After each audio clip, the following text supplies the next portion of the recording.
Bună ziua, dragi prieteni! Sunt Olga și vă spun bine ați venit la Secretele Grădinarului. Cred că sunteți de acord că este destul de neplăcut atunci când ne străduim pe parcursul întregului sezon să obținem recolte bogate de cartofi, iar apoi pe timp de iarnă să pierdem o mare parte din aceștia. Ca să nu se întâmple astfel de situații neplăcute, trebuie să respectăm câteva reguli care ne vor ajuta să ne păstrăm cartofii timp de 8 sau chiar 10 luni. Astăzi vom vorbi despre păstrarea cartofilor în pivniță sau în condiții de apartament. Între timp puteți să vă abonați la canalul meu, apăsați pe clopoțel și alegeți toate notificările ca să fiți notificați de fiecare dată când apare un episod nou. Și nu uitați să apăsați pe like dacă acest video vă este util și interesant, iar noi începem. Momentul pregătirii cartofilor pentru păstrare începe chiar în momentul recoltării cartofilor. Pentru că dacă alegem corect momentul recoltării cartofilor, atunci și aceștia se vor păstra o perioadă mai lungă de timp. Dacă vom recolta cartofii prea devreme, atunci coaja acestora va fi mai subțire, ceea ce înseamnă că cartofii nu se vor păstra perioadă lungă de timp. Iar dacă vom întârzia cu recoltarea cartofilor, riscăm să îi recoltăm în perioade ploioase, ceea ce se întâmplă foarte des pe timp de toamnă. De aceea trebuie să alegem acest moment corect. Am un video în care am vorbit despre recoltarea cartofilor și cum alegem corect momentul recoltării. Vă las linkul în descriere, puteți să vă uitați mai târziu.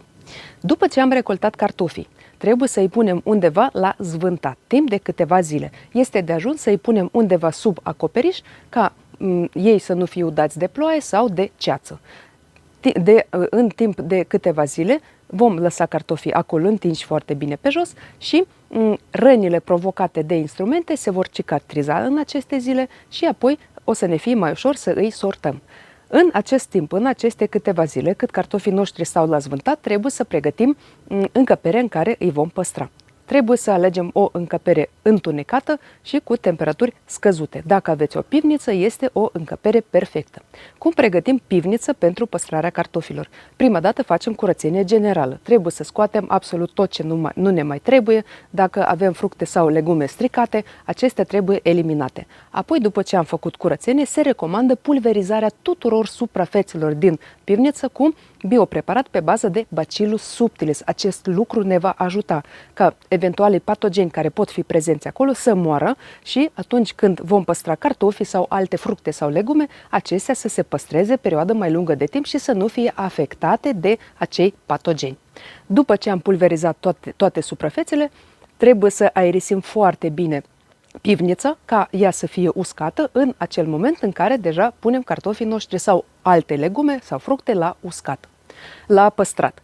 Și când pregătim cartofii pentru păstrare, trebuie să îi sortăm. În primul rând, acei cartofi care sunt tăiați, care sunt mâncați de dăunători, care sunt afectați de boli sau care sunt deja putrezi, trebuie să îi punem deoparte. Și din acei cartofi alegem cartofii care se pot consuma și aceștia vor fi consumați în primul rând. Cartofii care nu se pot consuma, din păcate, trebuie aruncați. Îi punem pe compost, de exemplu. Apoi, cartofii care au rămas nesortați, îi sortăm în cartofi mari și cartofi mici sau medii. De ce trebuie să facem acest lucru? Pentru că cartofii mari, de regulă, formează goluri pe interior pe timp de iarnă și, ca rezultat, ei încep să se strice primii. Ca să nu se întâmple acest lucru, ca să nu îi pierdem, trebuie să îi consumăm în primul rând. De aceea, cartofii mari îi punem separat și știm că aceștia vor fi consumați în primul rând. Iar cartofii mici și medii se vor păstra până în primăvară sau chiar până în vara anului viitor. Și așa trebuie să îi punem la păstrat separat. Ce vase, ce alegem pentru păstrarea cartofilor? Pentru păstrarea cartofilor, cel mai bine este să alegem lăzi din carton, lăzi din, de exemplu, din lemn sau din plastic cu găuri. Nu se recomandă păstrarea cartofilor în lăzi de plastic fără găuri sau mai ales fără găuri și cu capac, pentru că acest lucru va dăuna cartofilor și ei se vor strica pe timp de iarnă. Important este ca aerul să circule printre cartofi și în acest caz cartofii se vor păstra mai bine. Temperatura optimă pentru păstrarea cartofilor este plus 3, plus 5 grade. Dacă temperatura va fi mai ridicată, atunci cartofii vor încolți mai repede și se vor ofili. Dacă temperatura va fi mai scăzută, adică se va apropia de 0 grade, atunci riscăm ca cartofii să fie să devină dulci la gust. Ceea ce nu deranjează cartofii dacă aceștia urmează să fie plantați în anul următor, dar sunt destul de neplăcuți la gust dacă îi păstrăm pentru consum. De aceea trebuie să fim foarte atenți la această temperatură, iar umiditatea aerului trebuie să fie în jur de 85-93 de grade. Iată, acestea sunt condițiile de păstrare în beci sau în pivnițe. Dacă, de exemplu, locuiți la apartament și nu aveți astfel de condiții, puteți să vă păstrați cartofii, de exemplu, pe balcon. De asemenea, pregătiți lăzi din lemn și dacă lăzile sunt cu goluri, de exemplu, sunt din scânduri, da, și între acele scânduri sunt goluri, puteți să acoperiți acele goluri cu paie și în cazul acesta golurile vor fi astupate. Și atunci așezați cartofii și puteți să îi acoperiți, de exemplu, cu o pânză dacă există pericol de îngheț. Depinde de acele condiții pe care le aveți pe balcon. De aceea trebuie să fiți foarte atenți în cazul acesta. Și de asemenea trebuie ca aceștia să stea la întuneric. Pentru că nu este bine ca cartofii să fie păstrați la lumină, ei vor înverzi și acești cartofi care sunt verzi nu sunt buni pentru consum, ei sunt toxici, pentru că atunci când cartofii se păstrează undeva la lumină, ei produc solanină și aceasta este toxică pentru oameni. De aceea trebuie să fim atenți și la acest aspect.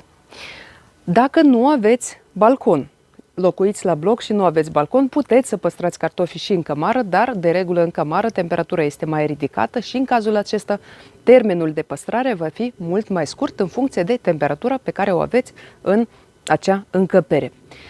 Dacă nu aveți nici cămară, atunci puteți să păstrați cartofii în frigider, în acea ladă care este destinată păstrării fructelor sau legumelor. Un mare minus în astfel de cazuri este că în acele lăzi nu puteți să puneți prea mulți cartofi, adică cantitatea cartofilor va fi foarte limitată din această cauză. Dumneavoastră puteți să alegeți acea metodă care vi se potrivește cel mai bine.